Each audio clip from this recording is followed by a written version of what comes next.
So in my head, I was doing the right thing by trying to get skinnier. And it was just a really toxic cycle. And this binge eating disorder that I fell into really led me to my rock bottom. And I felt alone in that. And I felt like I couldn't talk to anyone because all the Olympians never talked about mental health. Like, I don't know if it was just the era I grew up in, but in the world of diving, especially in Diving Canada, everyone still thought it was a taboo conversation. As a former diver, I've just watched you in awe, and I cannot even imagine doing what you do. A couple of facts to get on the table first. When I think about 10 meter, I think about typically hitting the water at 30 to 35 miles an hour. How fast do you hit? Okay, I'm so bad in miles per hour because I'm Canadian. All right, we can do kilometers. Yeah. And I've heard that the girls hit between 65 and 80 kilometers an hour off of 20 meter. Wow. So I always say 80 because that sounds cooler. So that's around 50 miles an hour. It's a lot. It's fast. And again, as soon as you hit in the wrong angle, it could be a trip to the hospital. You know what I mean? And it's no longer, oh, let's dive for fun. Let's try new things. If you're not 100% ready to try a dive up there, you're not going to do it because you need to just be physically and mentally prepared for all the outcomes. And we're much more calculated than people think we are. When I think about the surface tension of the water at that speed, it doesn't feel that different from concrete, does it? Right. At that point, you're absolutely hitting so fast. Your body's like, what? What is this? Water, cement? Like, I'm so confused. And you think you train for it and your body gets almost used to the impact. I remember that first jump ever. Like, I almost had whiplash from landing perfectly because your body was just so not used to that kind of shock and that kind of impact. But the more you do it over and over again, unfortunately, your body accepts that that is reality. In my diving days, I didn't even like doing 10 meter. So when I watch you going up on a 20 meter cliff or a 27 meter platform, I think you're insane. Like, why? Like, why are you doing it? I respect that. I get that a lot. People are like, why are you doing this with your life? Are you okay? And honestly, I ask myself the same thing every day too. And unfortunately, I happen to be really good at high diving, and that makes it worse because you're like, I guess I just have to keep going. But as a kid, you grow up loving 1 meter, loving 3 meter. You dabble with 10 meter, but you're like, ooh, it's way too high. But then, I ended up switching after university. I went to Florida State University, and I absolutely loved my time as a regular diver. But something was missing. I felt like I really wanted to just be the bravest version of myself and see what my body could do. And here we are. Wow.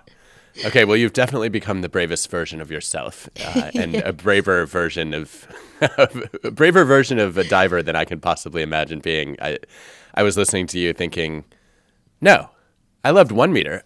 I didn't even like 3 meter, let alone you didn't platform. Even like 3 meter?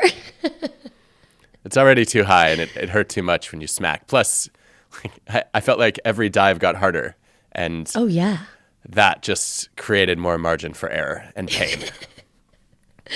Absolutely. We love a 1 meter king. Yes. So you make this transition and you decide you're going to do high diving.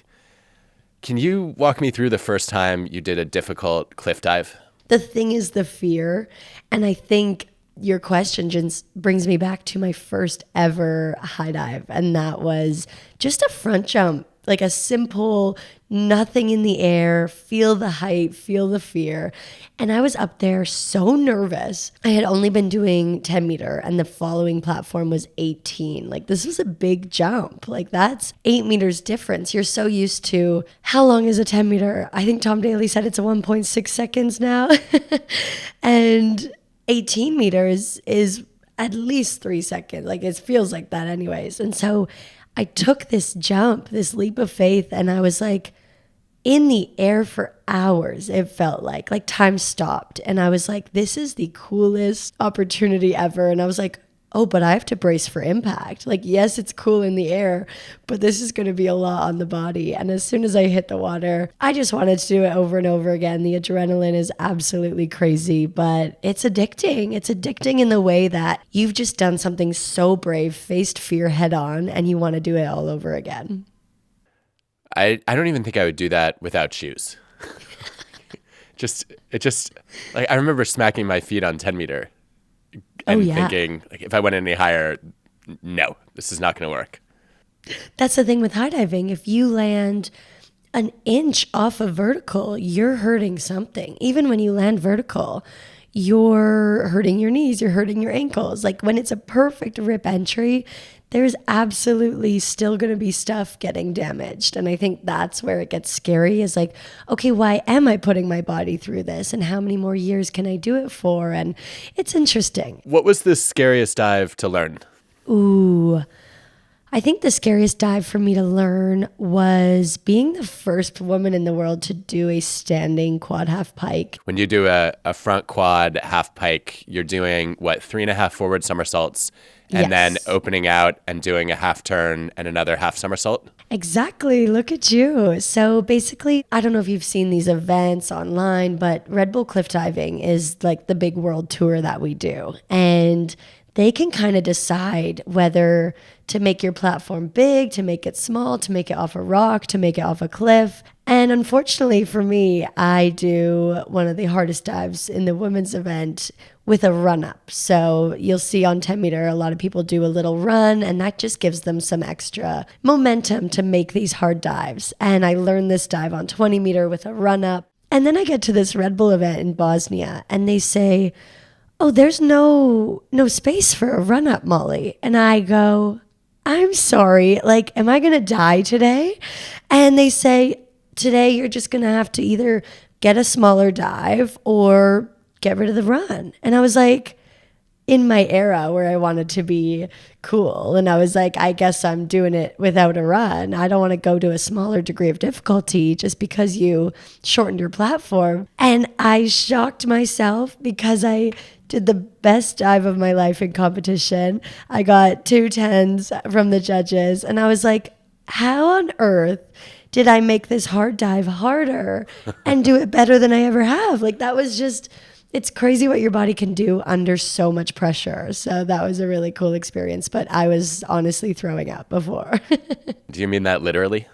Oh, actually, I was, because I don't travel very well either. Like, the thing with our sport is that you're traveling to cliffs around the world. You're jumping into some interesting waters, and the water in Bosnia was actually not the cutest. So I was jumping into some interesting things, and my stomach was just a mess that week. And I was like, how am I supposed to be throwing up and compete and try the world's hardest dive and be the first to do it? And somehow, because obviously if you can get your energy to connect for 3 seconds, that's all you need to do a phenomenal high dive. And somehow I just connected it all, saved it all up for that 3 seconds in the air, and ended up throwing up before and after. Honestly, I stepped off the podium, threw up immediately. But we ended up winning, so it was so dramatic, but it was funny. Wow. So you could have downgraded to an easier dive. Yes. What was going through your mind as you tried to motivate yourself to do this standing? I feel like when you've never seen someone else in the world do something, it becomes extra hard for your brain to tell you this is something you should be doing. And that is tricky, because when no one's ever done it, your brain is like, oh my gosh, like, yes, the men have done it, but women's bodies, our athletic abilities, they're just so different. And it's just never been seen before. And it's just so interesting what goes through your mind during these experiences, because you end up almost gaslighting yourself.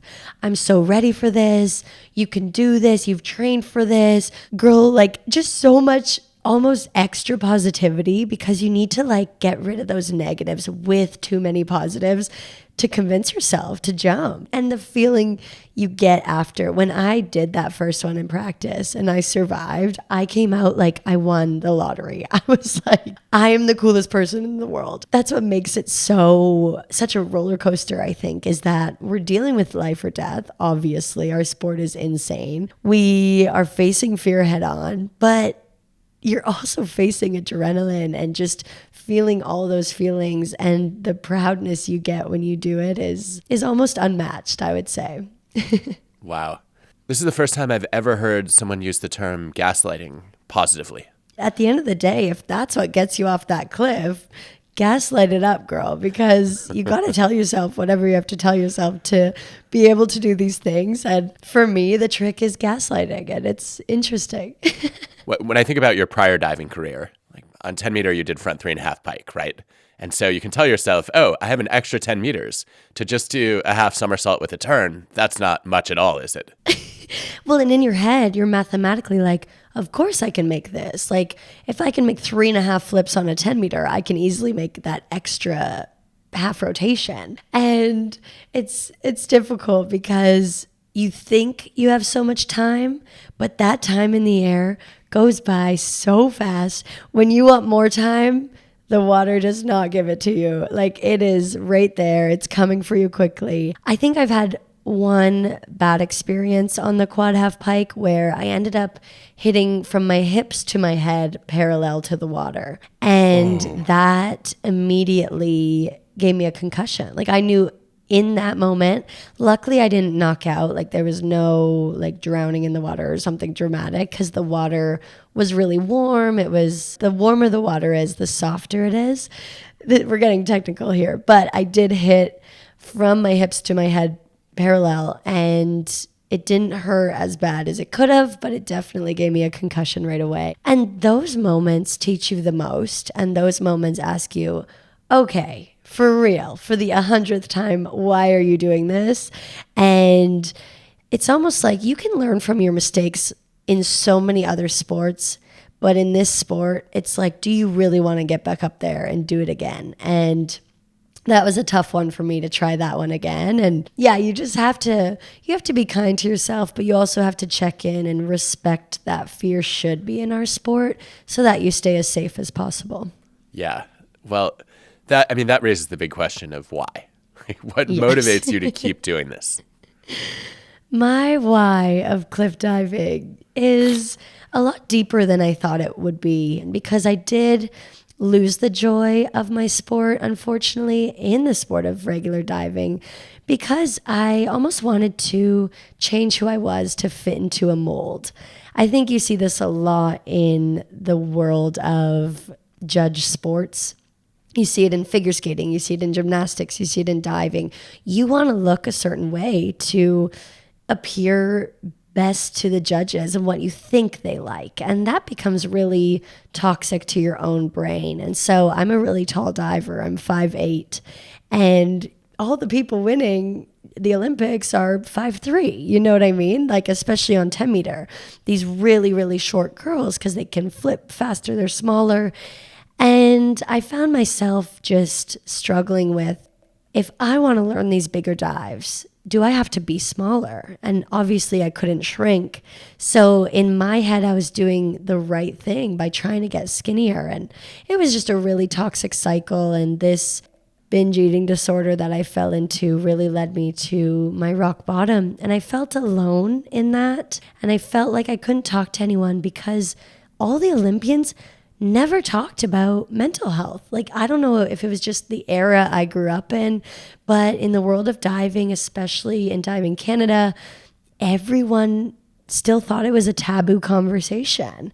And I was like, am I the only one having anxiety right now? Am I the only one struggling in myself? And I was just really scared to talk about it. Finally asking for help was the bravest thing I've ever done. People ask me that to this day. They're like, jumping must be the bravest thing. I'm like, no, I will jump off a million cliffs before I finally talk about mental health, because it's so hard and so scary. And that was a really, really tough situation for me. And when I finally did that, I felt so proud, and I fell in love with diving again. And I think that brings me to my why is I never want another 16-year-old girl to feel alone in her mental health journey.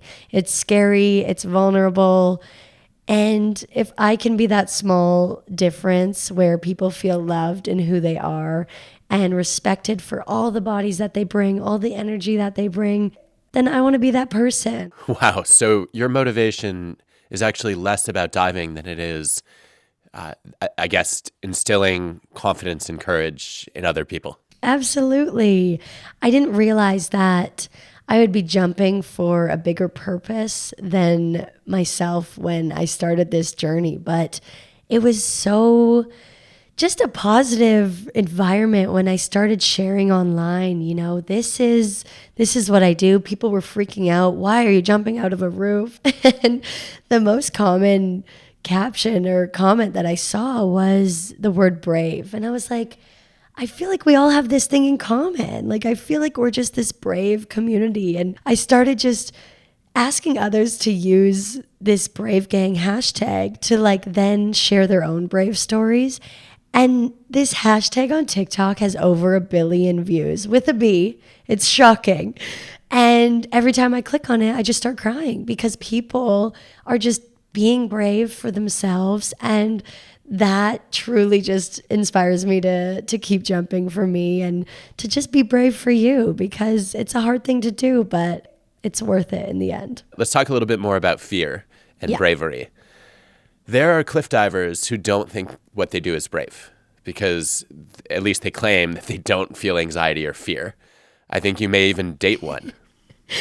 Oh my goodness. My boyfriend, Aiden Heslop, is the first person I've ever met where he doesn't show fear. And I'm like, I've been around now for 5 years in the sport of cliff diving. I know everyone's a little bit nervous. Everyone shows it in a little way. But Aiden is almost too comfortable with fear. And he just is so hungry for what's the next big trick I can do. And because it almost motivates you to protect yourself, it motivates you to be smart in your decisions, be calculated in your decisions. If we weren't scared every time we jumped, then we would be making those mistakes. The time I did get a concussion, I was trying to make the best TikTok of my life. I was like, can I get this angle? Can I get you to stand over here so that I can look the coolest? And I was so distracted. I was so comfortable that I didn't respect the sport of high diving. And you need to respect the fear. You need to respect how serious it is, or else you are going to make mistakes. And that, unfortunately, you have to learn the hard way, but we all learn it at one point. And I think it's very important to have fear. Yeah, I mean, I think you're right. I think in psychology, when we study the functions of fear, Yes. teaching us to avoid danger, and make sure that we're not taking unreasonable risks is one of maybe the most important purpose that fear serves. Yeah. I think we also all know that too much fear, if we experience it too frequently or too intensely, can paralyze us. Right. So what have you learned about how to manage it and sort of calibrate it so that it's functional as opposed to dysfunctional? The trick in high diving is to learn that you should not try to push away fear. I've done a lot of work with my mental performance coach where if you, first of all, imagine like a piece of paper like in front of your eyes, and this paper is the fear and you're consumed by it. I shouldn't jump. I'm so scared. And you let that fear just exist right in front of you and it overwhelms you. Then you don't have any energy to focus on your dive because that whole fear is in your front vision. So what he told me was gently shift that piece of paper to the side. That fear can simply exist beside you. Fear can absolutely be there. It should be there in your sport, but I'm going to put you just right here so that I can give my full attention to doing the best and safest dive that I can. And that changed my life. When I let fear consume me, I was making so many mistakes up there. I was making almost detrimental mistakes because, fear can get too big where you shouldn't be jumping. I've gone all the way up to the top and actually walked down because it's too much fear. And that's a long walk sometimes. And, I'm proud of those days where when fear does get too high and when I'm not feeling it, I am very comfortable saying, listen, coach, today's not the day. And that's okay. And mentally or physically, you need to know your body enough to say no. And that is important. I was actually thinking about this recently when I got back on the diving board for the first time in quite a while. Did you? And yeah, I remember walking up to 3 meter for the first time in about 2 decades and thinking, I don't feel ready yet. And then at some point, hearing my coach Eric Best's voice in my head, just, kind of reminding me, okay, you're not going to work through the fear standing still. You work through the fear by taking the leap. And it's doing the dive and doing the reps that actually starts to reduce the fear, as opposed to just thinking you can reason your way through it. So I guess I've come to believe that the best antidote to anxiety is action. Obviously, reps and doing it help you so much. Even visualizing. Some practices, before a season starts, I'll actually just go up to the 20-meter platform and spend 30 minutes sitting up there and just getting used to the height, because exposing yourself to these areas and making it less and less scary for your brain so that it's not a huge jump scare when you get up there. Like, you're really almost respecting it, and you're like, okay, those thoughts are allowed to be there. Because the whole 10-minute walk up, I'm sure when you went back on the board, you were like, what should I do? Can I even do a hurdle? Can I even get to the edge? Am I going to fall off? Am I going to hit the board? Like, these are thoughts that come up. Like, we're human, you know what I mean? But I've learned to control those last 5 seconds before I go. It's almost routine. Like, it's muscle memory. I've trained my body to be so rhythmic. I actually had a really lovely conversation. You obviously know Greg Louganis. And I spoke with him about when you are having these mental blocks, or your brain or your fear is just way too strong, how do you get yourself off that platform? And he was like, treat it like a rhythm. Like, if you can somehow do the same breath every single time on the edge of that platform, and on that third breath, you're swinging your arms, then you're not even going to think about what to do. Your body's going to know exactly what to do. And that has changed everything for me. I've turned around on the edge of 20 meter. I count to 3. I do a huge exhale, and I'm off the platform. I'm already in the water. And I think that's really cool, bringing in all the techniques to be able to do something so scary. I think one of the biggest spillover effects of diving for me is it's made it so much easier to face other fears. Like anything I've thought about doing professionally as an author or a speaker or a researcher or a teacher, no matter what goal I set for myself or what challenge I take on, this is so much less terrifying than doing my first full twisting 2.5 was. See, you're gaslighting yourself. You're literally like, this is nowhere as near as scary as a reverse 2.5 pike on 3 meters, so I'm fine. Literally what goes through my brain all the time, especially on social media. I get a lot of anxiety of, why do I have so many followers? I'm not an influencer. Like, I jump off cool things, but I don't ever feel like I deserve to be at beauty events, or I deserve to be at, these different realms, because I truly feel like your brain almost pigeonholes you into being like, I'm just a diver. And that's hard to get out of as well. So I actually find myself doing the same deep breath before going into something so scary for me that I'm like, did I just do my diving visualization before I walked into this interview? Like, what is happening? And I don't think I've ever backed down from, an opportunity where I am planted on the ground, because it just will never be as scary as cliff diving. And of course, it's scary in different ways, but you want to just get out of your comfort zone and get there. And if it's not life or death, go for it. So it's not gaslighting then, it's reality. Because at the end of the day, anything else you could do, like when it comes to posting on social media or getting on a stage, the worst pain you're going to get is other people's negative opinions.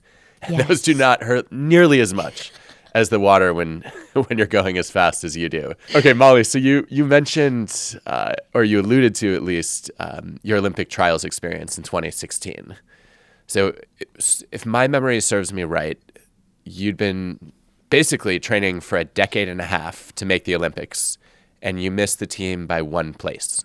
I had the dream since I was 4 years old to go to the Olympics. I grew up watching it. My family was so obsessed with the Olympics, and I was like, I want to do this. And as I became 15 leading into the 2016 Olympic trials, I mean, I did have a situation where a coach did tell me at 15 that I was too fat to ever go to the Olympics. And I think those words scarred me for life. And those are still with me to this day. Like, wow, someone told me this.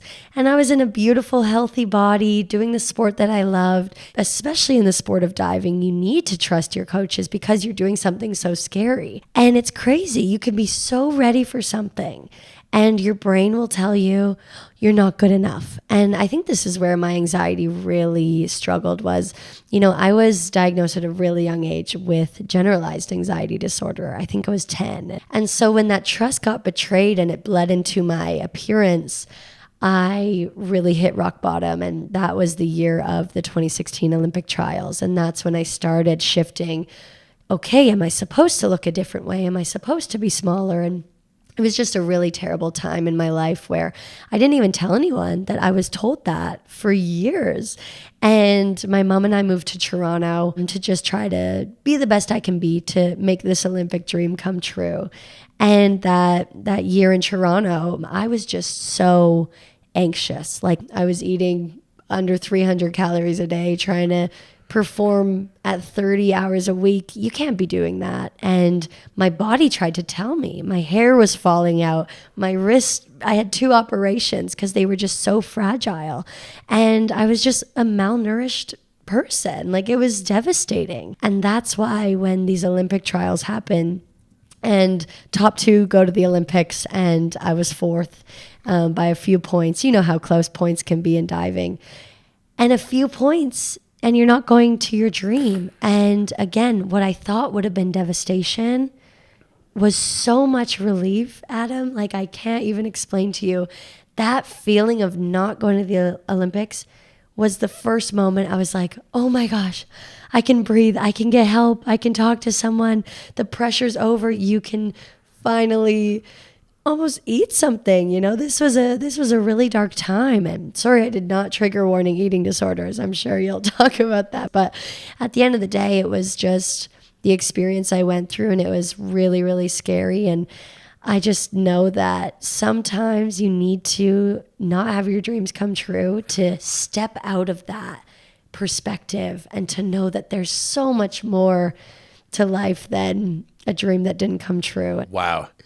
Oh, so much to react to. First of all, the evidence on trigger warnings suggests that they don't work and they might even backfire. Great. Perfect. So I think you're in good shape there. What happens in most cases is the warning causes anticipatory anxiety. Ooh. And then you feel it again when the topic comes up. Exactly. And so you get a double dose. I don't think we want that. Perfect. Secondly, you buried the lead. Like, a cliff diver with generalized anxiety disorder? What?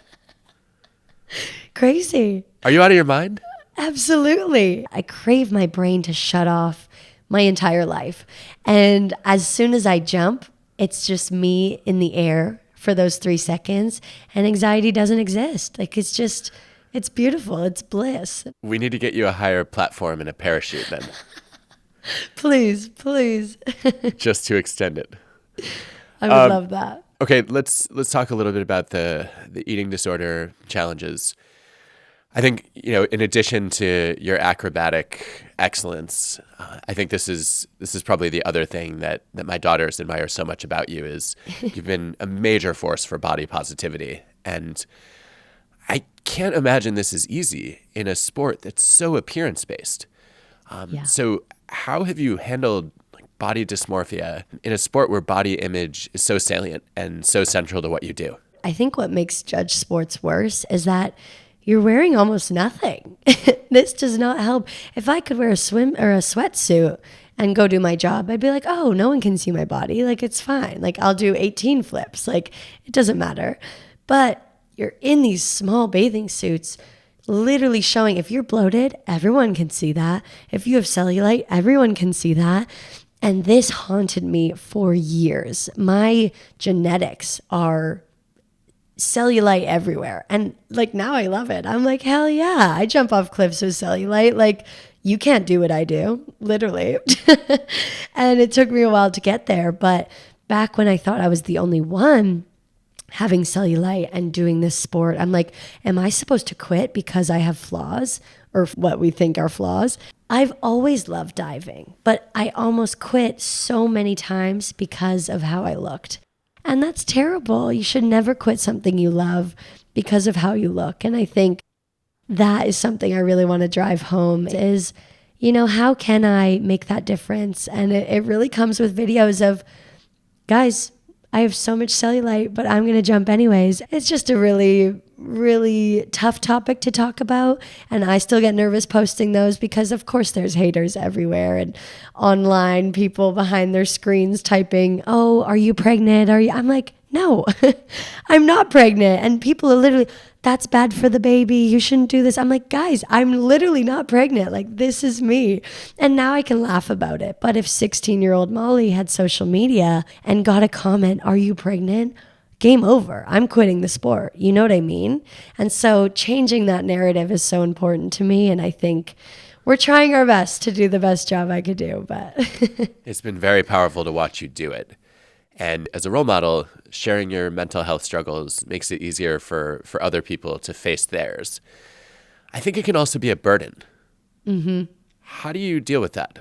I see a lot in my DMs of personal conversations, and it can become a lot. It can get really dark really fast because mental health can be all over the spectrum. You know what I mean? But I also find answering millions of these is not my job either. Like there is going to be consistent messages and consistent people going through tough times. And I don't need to take that on as a burden. I don't need to take on everyone's mental health struggles as my own, because when I started, I did. There's an empath side of all of us where you want everyone to be okay. And you have to set boundaries at some point. And I finally learned boundaries. I'm really proud of that, but it is tricky. You do need to learn to let other people fight their battles as well, but just be that safe space for them to finally talk about it. And I think that's step one for sure.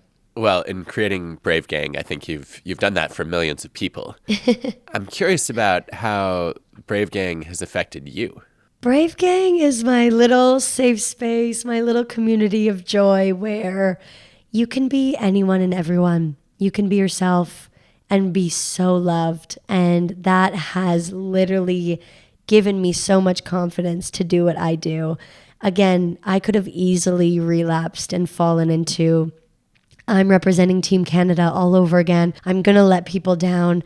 I'm going to be judged and people are going to be looking at my body. But I think what has kept me strong and what has kept me fighting for self-love and fighting for self-care was the BraveGang. Now I can go online and I can share some of the darkest things I'm going through. And I can say, guys, I'm relapsing today. I really hate the body that I'm in today. I didn't want to go to practice. And I took the day off because I was just so scared to get in a swimsuit. And the positive messages, like it's absolutely insane. You can do this. We don't care what your body looks like. Sending so much love. Go back when you're ready. Like this is so beautiful. And to have a community in my corner that I never thought I would have supporting me. BraveGang, of course, is something I want to give back to others and help people feel their bravest, but they don't know that by creating this community, they're helping me feel my bravest. And it's just, I'm really happy to be here. Well, everyone deserves to be part of a community like that. And yes. I think it's amazing that you've created it. All right. Are you ready for a lightning round? Ooh, let's do it. Who are your dream dinner party guests?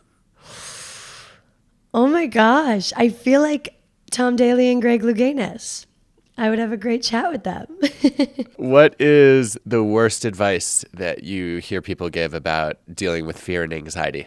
Worst advice would be get rid of it. Fear should not be there. What's your favorite tip that we haven't already covered? Be kind to yourself. You're allowed to fail. Do you have an unpopular opinion or hot take that you're excited to defend? Ooh, unpopular opinion is that all bodies can go to the Olympics. What about something you've rethought or changed your mind about lately? I've recently changed my mind about practicing too much. I find that mental training is just as important as physical.